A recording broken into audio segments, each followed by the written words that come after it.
ମୁଁ ପୂର୍ବରୁ ବି କହି ଆସିଛି ଆଉ ବର୍ତ୍ତମାନ ବି କହୁଛି। ପୂର୍ବରୁ ବି ପ୍ରମାଣ ଦେଖାଇ ଦେଇଛି ଆଉ ବର୍ତ୍ତମାନ ବି ପ୍ରମାଣ ଦେଖାଉଛି। କେବଳ ଯେ କହିଦେବାଟା ଆଉ ତାପରେ ପ୍ରମାଣ ନ ଦେଖାଇବାଟା ସେଇଟା ଭୁଲ ହେଇଥାନ୍ତା। କିନ୍ତୁ ଯାହା ବି କହୁଛି ତାପରେ ସବୁ ଭିଡ଼ିଓ ଆକାରରେ ପ୍ରମାଣ ଆଣୁଛି।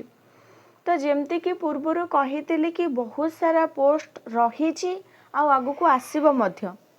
ଯାହା ଯାହା ସବୁ କହିଛି ଭିଡ଼ିଓରେ ମାର୍କ କରିକି ରଖିବ। ଯେଉଁମାନେ ବି ମିଛ ଭାବୁଛ ବର୍ତ୍ତମାନ ତୁମକୁ ପ୍ରମାଣ ଆକାରରେ ଦେଖାଇ ଦେଉଛି। କାରଣ ଯେପର୍ଯ୍ୟନ୍ତ ମଣିଷ ନିଜ ସ୍ୱଚକ୍ଷୁରେ ବା ସ୍ୱକର୍ଣ୍ଣରେ ଶୁଣି ନାହିଁ ସେ ପର୍ଯ୍ୟନ୍ତ ବିଶ୍ୱାସ କରିବା କଥା ନୁହଁ। ବିଦ୍ୱାନମାନେ ମଧ୍ୟ କହିଛନ୍ତି, ବିଜ୍ଞ ବ୍ୟକ୍ତିମାନେ। ତ ବର୍ତ୍ତମାନ ଡିସ୍କସନ୍ କରିବା ଯେଉଁ ପୋଷ୍ଟ ବାହାରିଛି, ବହୁତ ସାରା ପୋଷ୍ଟ ବାହାରିବ। ନୋଟିସ୍ ଆସିଯାଇଛି। ନୋଟିସ୍ ଆସିଛି ମାନେ ଜାଣ ଯେ ବାହାରିଲା ବୋଲି ନୋଟିଫିକେସନ୍। ଆଉ କିଛି ଦିନ ଅନ୍ତରରେ ବାହାରିଯିବ। ଗୋଟେ ପ୍ରୋସେସ୍ ତାର ଚାଲିଛି ଯେ କଣ୍ଡକ୍ଟ କରିବ ଏକ୍ଜାମ୍। ତେଣୁ ସେ ପ୍ରୋସେସ୍ ବହୁତ ଜଲ୍ଦି ସରିବାକୁ ଯାଉଛି ଆଉ ତାପରେ ପୋଷ୍ଟ ବାହାରିଯିବ। ଯେମିତିକି ଥମ୍ବନେଲ୍ ଦେଖିଛ, ସାଂସ୍କ୍ରିଟ୍ ରହିଛି ଆଉ ହିନ୍ଦୀ ରହିଛି ଆଉ କ'ଣ ସବୁ ପୋଷ୍ଟ ରହିଛି ସବୁ ଦେଖିବା। ଭିଡ଼ିଓକୁ ଜମା ବି ସ୍କିପ୍ କରିବ ନାହିଁ। ଆଉ ଆଗକୁ ଯାହା ସବୁ ପୋଷ୍ଟ ବାହାରିବ ମୋର ଅଲରେଡ଼ି ଭିଡ଼ିଓ ରହିଛି, ଯାଇକି ସମସ୍ତେ ଦେଖିପାରିବ। ଆଉ ବହୁତ ସାରା କମେଣ୍ଟ କର। ଯାହା ବି ଆଗକୁ ଆମର ଆସିବ ଟିଚର ପୋଷ୍ଟ ତା ରିଲେଟେଡ୍ ଯଦି ବା କିଛି ଡାଉଟ୍ ରହୁଛି ସବୁ କିଛି କମେଣ୍ଟ ଆକାରରେ ପଚାରି ପାରିବ। ଠିକ୍ ଅଛି, ଏବେ ଦେଖିବା। ତ ଭିଡ଼ିଓକୁ ବହୁତ ସାରା ସେୟାର କରିନିଅ ଆଉ ଚ୍ୟାନେଲରେ ଯେଉଁମାନେ ନୂଆ ଅଛ ଚ୍ୟାନେଲକୁ ଏବେ ଯାଇକି ସବସ୍କ୍ରାଇବ୍ କରିନିଅ, ଯାହାଫଳରେ ଯାହା ଯାହା ନୂଆ ନୂଆ ନୋଟିଫିକେସନ୍ ଆସିବ ତୁମ ପାଖରେ ପହଞ୍ଚି ପାରିବ। ତ ଦେଖିବା ବର୍ତ୍ତମାନ ଆମର ଆସିଯାଇଛି ବହୁତ ହି ଇମ୍ପୋର୍ଟାଣ୍ଟ ନୋଟିଫିକେସନ୍। ଦେଖୁଥିବ ଡେଟ୍ ଅଛି 15/10/2025। ଆଜି ଡେଟ୍ ହେଉଛି 16/10/2025। ପୁରା ଫ୍ରେଶ୍ ଜିନିଷ ପାଉଛ। ତେଣୁ ଭିଡ଼ିଓକୁ ଯାଇକି ଲାଇକ୍ କରିନିଅ। ଦେଖିବା government of Odisha department of social security and empowerment of persons with disabilities କ'ଣ ଆସିଛି ନୋଟିସ୍ଟା ଦେଖିବା। ନୋଟିସ୍ ନମ୍ବର ଏତିକି ରହିଛି, ଯାଇକି ସର୍ଚ୍ଚ କରିକି ମଧ୍ୟ ଦେଖିପାରିବ। From Tapan Kumar Dalai under secretary to government. ଆମର ଅଛନ୍ତି ଅଣ୍ଡର ସେକ୍ରେଟେରୀ ଜାଣିଥିବ, to joint director SC/ST development. ତ ବର୍ତ୍ତମାନ ଦେଖ SC/ST ଡେଭଲପମେଣ୍ଟ ଆସିଗଲା ମାନେ କେଉଁଟା ଆସିଗଲା SSD। ତ ବର୍ତ୍ତମାନ ଯେମିତି କହୁଥିଲି SSD ବା OSSSCର ଗୋଟେ ପ୍ରୋସେସ୍ ଅଲରେଡ଼ି ଚାଲିଛି। ତାର ପ୍ରକ୍ରିୟା ମଧ୍ୟ ବହୁତ ତ୍ୱରାନ୍ୱିତ ଭାବରେ ଚାଲିଛି। ବହୁତ ତୁରନ୍ତ ସବୁ ପ୍ରୋସେସ୍ କ୍ଲିଅର ହେଉଛି। ତ ଆଗକୁ ଏଇ ପୋଷ୍ଟ ଡେଫିନେଟଲି ବାହାରିବ। କେଉଁ କେଉଁ ପୋଷ୍ଟ ରହିଛି ଦେଖିବା। ସବଜେକ୍ଟ କ'ଣ filling of base level vacant post.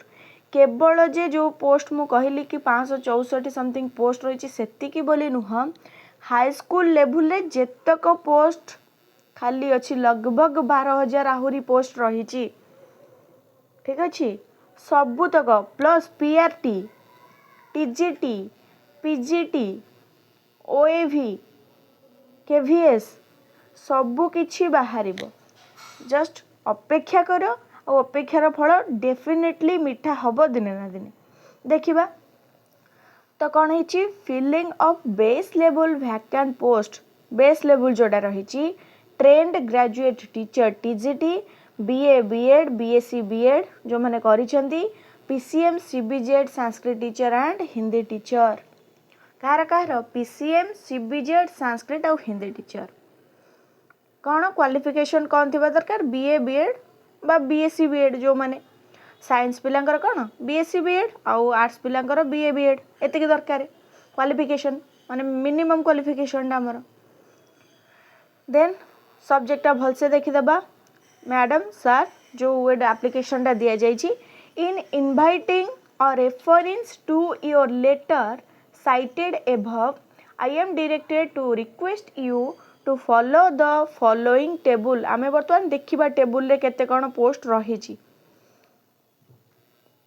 For reservation of PWDs in filling of trained graduate teachers TGT, BA BEd, then BA BEd PCM, BSc BEd CBZ, Sanskrit teacher and Hindi teachers in secondary schools। Secondary school माने को level आसीगला higher level high school हो गला हमर है ना नहीं। तो हाई स्कूल रे वर्तमान SST एटा कंडक्ट करिया को जाउछि OSSC जानिथिबो ऑलरेडी चलीची गोटे जो थरे कि पोस्ट ऑलरेडी फिलअप हेबाकू सब किछि प्रोसेस तार ठीक ठाक चलीची तो ता विषय में डिस्कसन करबानी वर्तमान देखिदेबा केते कोन पोस्ट कोथरे रहीची। तो फास्ट जदि आम देखा पोस्ट आमर जो रही कौथे टीजीटी आर्ट्स रे रही पीसीएम रे रही आर्ट्स पिला बीए बीएड करथिबा दरकार टीजीटी पीसीएम सीबीजेड हिंदी और संस्कृत यही 5टी टीचर वैकेंसी रही तापर ये कौन अच्छी देख पोस्ट फॉर डायरेक्ट रिक्वायरमेंट केते पिलांको दियाजिबो 226 आर्ट्स रे 53 पीसीएम रे 51 सीबीजेड रे हिंदी रे 47 संस्कृत रे 30 एमान सब डायरेक्ट रिक्रुटमेंट पाइबे।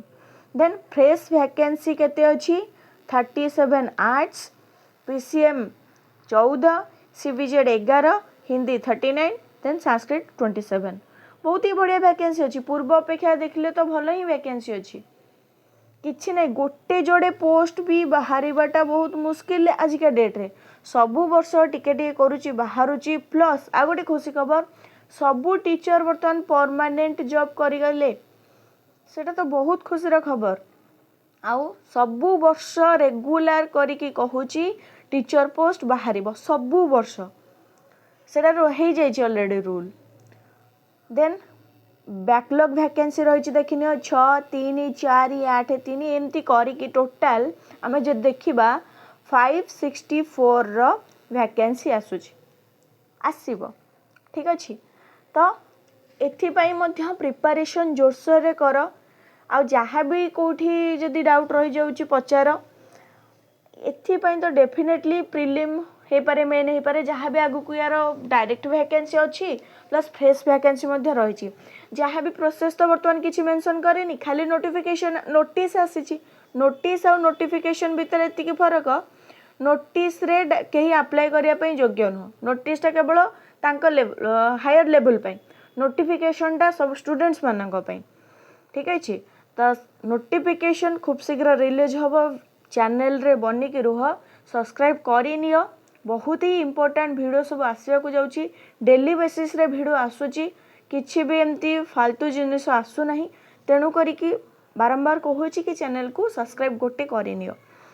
तो आगु को भी बहुत सारा वैकेंसी रही विश्वास रख मु प्रमाण सह देखेबी ठीक अच्छे तो पुणी देखा गोटे नुआ वीडियो रे नुआ नोटिफिकेशन सहित केते कौन वैकेंसी आसो पुणी नेट केमती कौन अप्लाई कर विषय में नेट्र भी एथर बढ़िया प्रोसेस गोटे रही मु तो कहूँ समस्ते अप्लाई कर मुझे डिस्कसन कर नौची नेट्र प्रोसेस स्टार्ट हो गलानी समस्ते भी जानी ऑलरेडी जी अप्लाई करना जी कर सारच जो मैंने कर तो से ऑलरेडी जानी जो मैंने करना से गोटे बड़ अपडेट मु दबाक जाऊँगी नेट्रे बर्तमान 3टा नुआ जिनिस होइची कौन कौन आगुरु आमे कौन करथिले नेट जेतेले अप्लाई करूथिले सेते बेले आमे गोटाई थरे टिक मार्क मारि पारुथिले माने आमे गोटे एग्जाम दबा आमको जाके हायर लेवल रे जदि आमे मार्क आनिबा ताहले आमे कोथरे जेआरएफ पई क्लियर हे परिबा किंतु भल से बुझिबा को चेष्टा कर पिला माने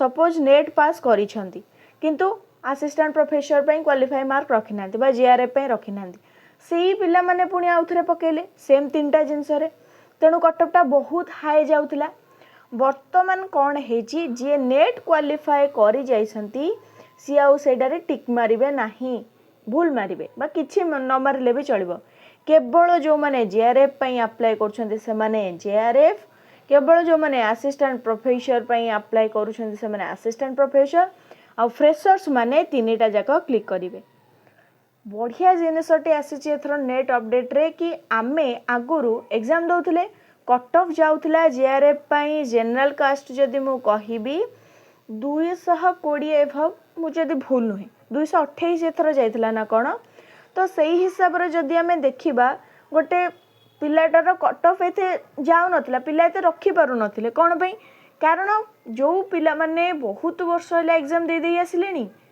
से माने पुणी जाउछंती से माने जेतु हाईएस्ट मार्क रखुछंती तेणु जो माने फ्रेशर से माने दबी जाउछंती बर्तमान बढ़िया फ्रेश जिनसटा बाहरी जेआरएफ पई जे योग्य से माने जेआरएफ दियो देन असिस्टेंट प्रोफेसर पई जे योग्य से असिस्टेंट प्रोफेसर पई दियो नेट पई जहार इच्छुक केवल नेट पई क्लिक कर बढ़िया जिनसटा आसीची बहुत ही सुंदर जैकि अप्लाई करनियो डेट बहुत आहरी मध्य रही अप्लाई करिवारे किछि असुविधा हेबनी आ जहाँ भी रिलेटेड नेट रिलेटेड डाउट रहिबो पचारि पारिबो any time comment box open अच्छी पुणी देखा गोटे नुआ वीडियो रे आ बहुत बढ़िया नोटिफिकेशन सब आसिया को जाउची मु आगुआ कहूची सबु प्रमाण देखेबी से पर्यंत चैनल रे बनिक रुह भले रुह खुश रुह जयतु संस्कृतम जयतु भारतम।